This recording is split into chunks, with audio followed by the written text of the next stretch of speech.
বেলতলাৰ লক্ষী মন্দিৰত নীলপৱন বৰুৱা বঁটা 2024 প্ৰদান অনুষ্ঠান বিশিষ্ট ভাস্কৰ্য শিল্পী সোণাৰাম নাথক প্ৰদান কৰা হয় এই বৰ্ষৰ নীলপৱন বৰুৱা বঁটা। বঁটাত আছে চেলেং চাদৰ, ট্ৰফি, মানপত্ৰ আৰু নগদ 35,000 টকা। বেলতলা সাৰ্বজনীন লক্ষী মন্দিৰ দুৰ্গা পূজা উদযাপন সমিতিয়ে প্ৰদান কৰি আহিছে এই বঁটাটি। প্ৰতিবছৰে এই বঁটা প্ৰাপকসকলক বাছনি কৰি ৰাখিছে বসুন্ধৰা কলা নিকেতনে। ইফালে বঁটা গ্ৰহণ কৰি বিশিষ্ট চিত্ৰশিল্পী প্ৰয়াত নীলপৱন বৰুৱাক কৰি আৱেগিক হৈ পৰে সোণাৰাম নাথ। উল্লেখযোগ্য যে এইবাৰ বেলতলা লক্ষী মন্দিৰ দুৰ্গা পূজাৰ মূল আকৰ্ষণ 16 ফুট উচ্চতাৰ হনুমানৰ প্ৰতিমূৰ্তি আৰু 3টা 16 ফুটৰ গণেশৰ প্ৰতিমূৰ্তি। ড্ৰাগছৰ ভয়াৱহতাৰ ওপৰতো বিশেষ বাৰ্তা প্ৰেৰণ কৰা হ'ব লক্ষী মন্দিৰৰ এইবেলি পূজাত। এই সন্মান গ্ৰহণ কৰিব আনন্দিত হৈছোঁ। পূজা আপোনালোকে মই মোৰ কৃতজ্ঞতা জনাইছোঁ, কিন্তু লগতে মোৰ এটা দুখো আছে। এই দুখটো হ'ল কি, মই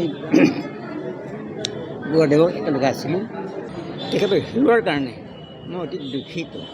আচলতে আমি এইটো সৰুৰ পৰা নীলদাৰ ছবিবিলাক দেখিয়ে ডাঙৰ হৈছোঁ, আৰু এই যিখিনি কৰিছোঁ তেওঁৰ কাৰণে বহুত সৰু। আচলতে আৰু বহুত কিবাকিবি হ'ব লাগিছিলে। আমি আচলতে নীলদা আৰু তেওঁ বাইদেউৰ যিটো ক্লাছ আছে সেই তেওঁলোকে দায়িত্ব দিয়া হৈছে, তেওঁলোকে বাছনিটো তেওঁলোকে দায়িত্ব দিয়া হৈছে।